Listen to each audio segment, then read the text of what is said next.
saya, yaitu Tuhan Yesus baik dalam segala situasi. Kenapa? Karena Tuhan Yesus itu baik dalam segala situasi. Segalanya ini, kata segalanya ini tanpa kecuali. Segalanya ini berarti semuanya dalam segala keadaan, mau dia baik, buruk, kita diperlakukan baik, kita diperlakukan buruk sekalipun, tetap Tuhan Yesus itu baik. Dalam keadaan susah, senang, dalam keadaan terpuruk, pokoknya dalam segalanya, dalam segala situasi itu Tuhan Yesus itu baik. Mungkin saudara, kalau kita dalam keadaan diberkati Tuhan, kita dalam keadaan yang baik-baik saja, kita dalam senang hati, dalam bahagia, mungkin gampang orang mau bilang terima kasih Tuhan, Tuhan itu baik. Ketika seseorang dalam pencapaian, kita bisa saja bilang selamat nek, so lulus, selamat so mendapatkan ini. Akankah kita tetap berkata Tuhan Yesus baik di saat keadaan kita sedang tidak baik? Apakah orang masih mau bilang terima kasih Tuhan, Tuhan Yesus baik di saat segala keadaan itu lagi benar-benar kacau, kita lagi ada di titik terendah kita? Apakah kita masih bisa sanggup berkata Tuhan Yesus itu baik? Tentunya itu sesuatu yang tidak mudah dan tidak gampang untuk kita lakukan. Nah, ketika kita mengalami kegagalan dalam hidup, ketika Tuhan mengambil sesuatu yang baik dalam kehidupan kita, masihkah kita berkata Tuhan Yesus baik? Tapi yang saya mau bilang saudara, yaitu satu bentuk dari kebaikan Tuhan Yesus, yaitu Tuhan mau kita menyadari bahwa satu-satunya yang dapat kita andalkan yaitu hanya Tuhan. Ketika semua keadaan Tuhan Yesus, kita bersyukur, kita bilang Tuhan Yesus baik, bukan karena keadaan, bukan karena situasi. Kita mau bilang Tuhan Yesus baik, terima kasih Tuhan Yesus, itu bukan karena situasi, tapi karena memang Tuhan Yesus itu baik, titik. Tidak ada koma. Tuhan Yesus baik karena ini, Tuhan Yesus baik karena itu, iya. Tapi kalau keadaan sedang tidak baik, apakah orang mau bilang Tuhan Yesus tidak baik? Tuhan Yesus tidak tolong orang, tidak. Orang bilang Tuhan Yesus baik itu bukan karena perangkat keadaan, tapi karena memang Tuhan Yesus itu baik, titik. Nah saudaraku, dan ketika kita menerapkan hal itu, kita menyadari bahwa hal itu baik, maka kita tidak akan takut apapun. Kalau orang sadar bahwa Tuhan Yesus itu baik dalam keadaan apapun, orang tidak akan takut apapun. Maka mau seperti apapun kondisi kita, mungkin waktu demi waktu kita belum melihat pemulihan, kita belum melihat mujizat, tapi asalkan kita percaya dan kita bersyukur, kita tetap berterima kasih kepada Tuhan dalam setiap keadaan, maka mungkin orang belum dapat jawaban doa, tapi percaya damai sejahtera akan ada dalam hati orang. Mungkin Tuhan belum jawab orang berdoa, tapi orang tak akan gelisah, orang tak akan takut, orang tak akan khawatir, orang akan mendapatkan damai di hati orang. Itu yang paling penting dalam kehidupan. Terkadang orang menganggap kehidupan yang penting itu ketika orang mendapatkan berkat, ketika orang mempunyai kehidupan sejalan dengan apa yang orang mau. Padahal yang paling penting dalam kehidupan itu adalah ketenangan, adalah rasa damai. Mau orang ada, orang tidak ada, kalau orang ada kedamaian di hati, orang akan tenang menjalani orang kehidupan. Tuhan Yesus itu baik, kalau sebelumnya orang ada dalam keadaan yang baik-baik terus. Kalau orang ada dalam keadaan tidak baik, ketika kebaikan Tuhan itu datang, ketika pertolongan Tuhan itu datang, orang akan sadar pertolongan Tuhan sudah datang. Nah, bagaimana dia mau menunjukkan kebaikannya, bagaimana dia mau menunjukkan bahwa dia adalah Allah yang berkuasa, dan bagaimana dia mau menunjukkan kuasanya jika kita selalu dalam keadaan yang baik. Yang kedua di sini apa? Kalau yang dari pertama kenapa, ini apa? Apa bagian dari kehidupan kita sebagai orang percaya? Apa? Yaitu Tuhan mau menunjukkan kuasanya lewat kita sebagai orang percaya. mengacu pada pembahasan yang sebelumnya bahwa Tuhan Yesus baik dalam keadaan apapun, yaitu Tuhan Yesus itu mau menunjukkan kuasanya dari setiap keadaan-keadaan yang kita alami. Apa yang mau Tuhan lakukan sebenarnya dari setiap proses yang kita alami, yaitu Tuhan mau menunjukkan kuasanya lewat kita. Ketika kita menerima pemulihan, ketika keadaan kita mulai membaik, di saat kita sudah berada di titik terendah kita, dan ketika perlahan kita mulai dipulihkan, itulah kuasa Tuhan yang akan Tuhan tunjukkan dalam kehidupan kita. Dan bahkan bukan hanya kita yang akan terberkati, tapi orang-orang di sekitar kita pun akan terberkati melalui kesaksian hidup kita. Banyak sekali pelajaran di dalam Alkitab dan tokoh-tokoh Alkitab, yaitu contohnya Yusuf di Kejadian 41 ayat 46. Coba kita buka Kejadian 41 ayat 46. Dibuang, difitnah, terus orang bilang sudah jatuh, tertimpa, menunjukkan kuasanya Tuhan, bahwa Tuhan ini adalah Allah yang berkuasa. Yang diberkati itu bukan hanya Yusuf saja, tapi banyak orang yang diberkati melalui Yusuf. Banyak orang yang diselamatkan melalui Yusuf.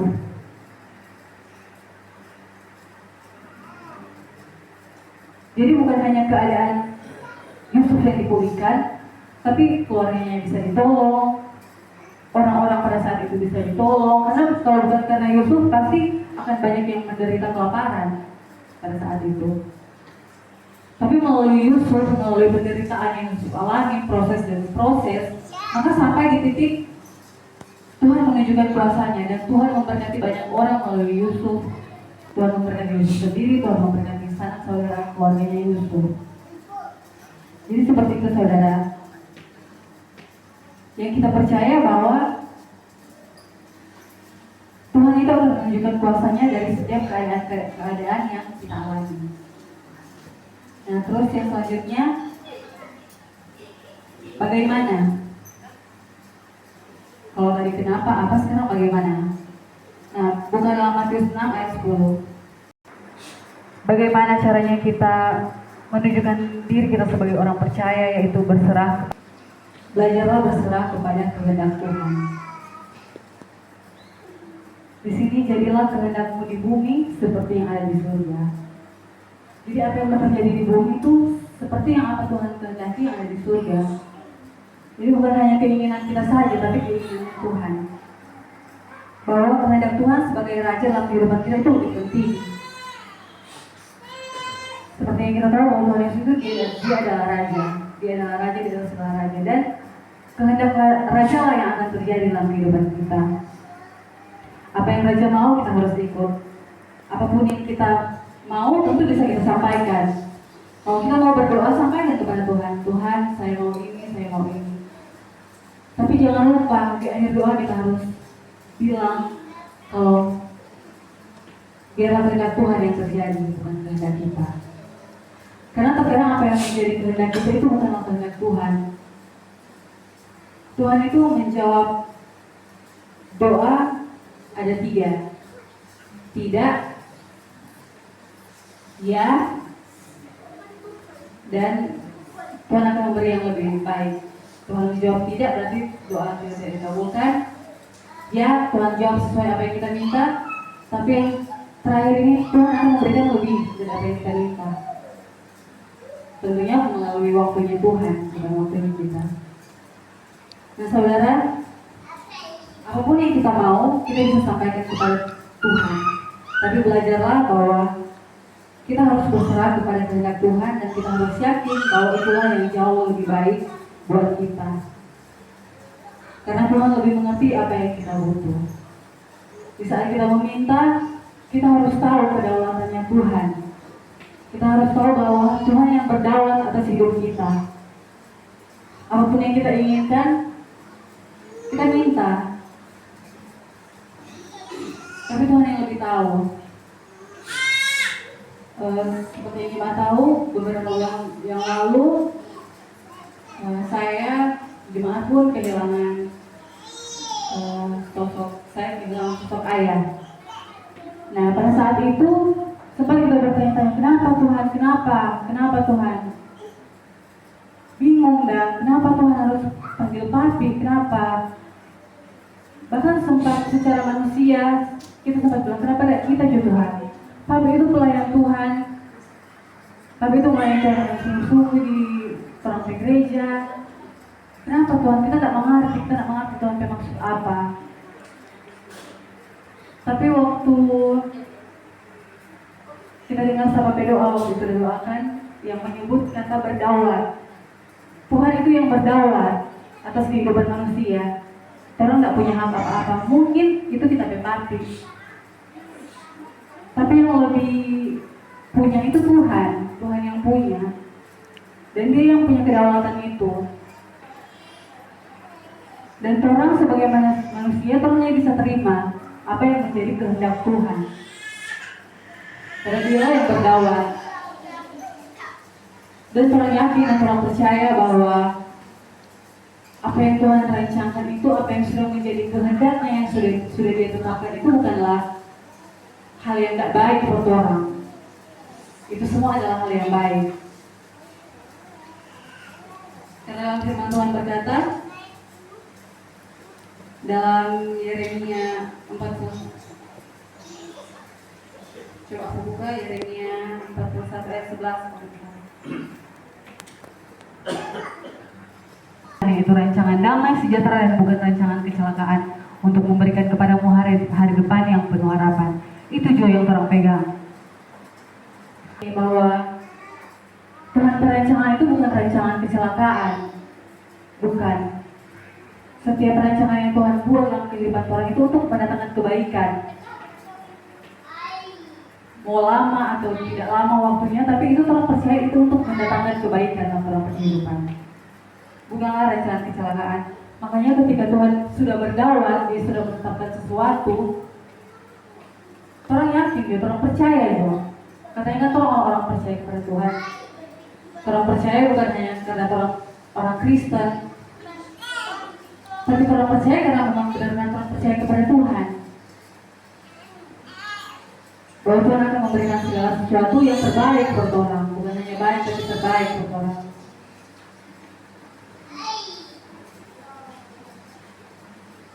Dan juga firman Tuhan di sini.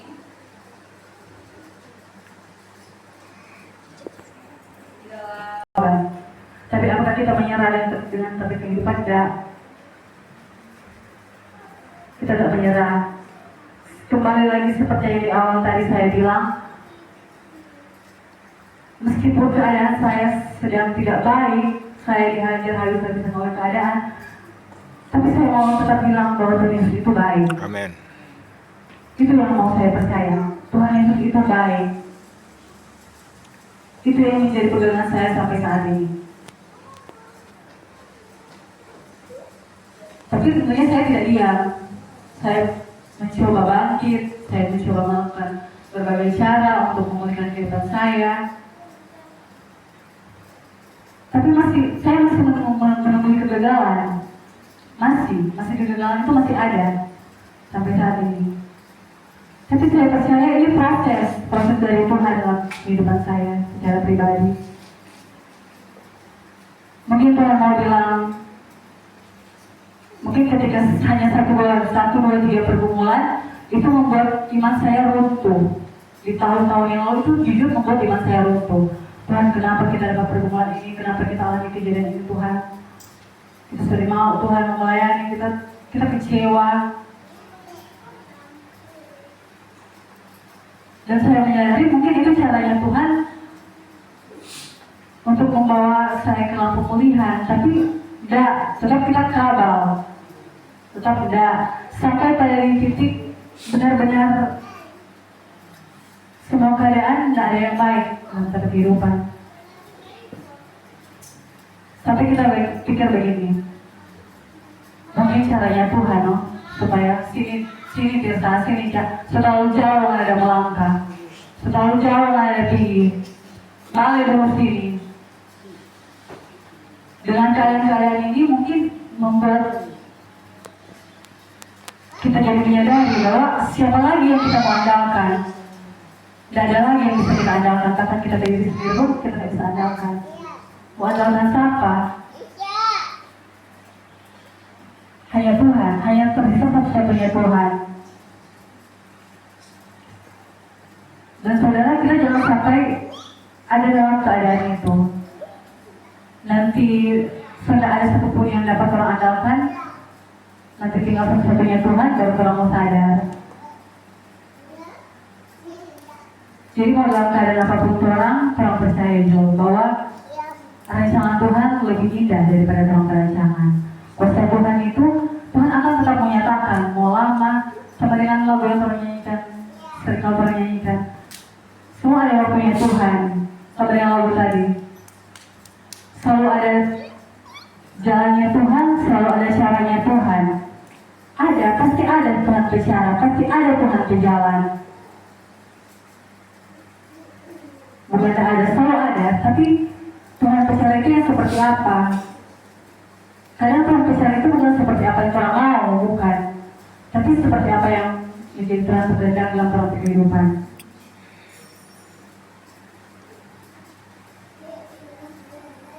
Dan orang sebagai orang-orang percaya, yang orang harus lakukan yaitu kenapa orang bilang orang menjadi orang percaya? Karena itu, karena Tuhan itu baik meskipun keadaan tidak baik.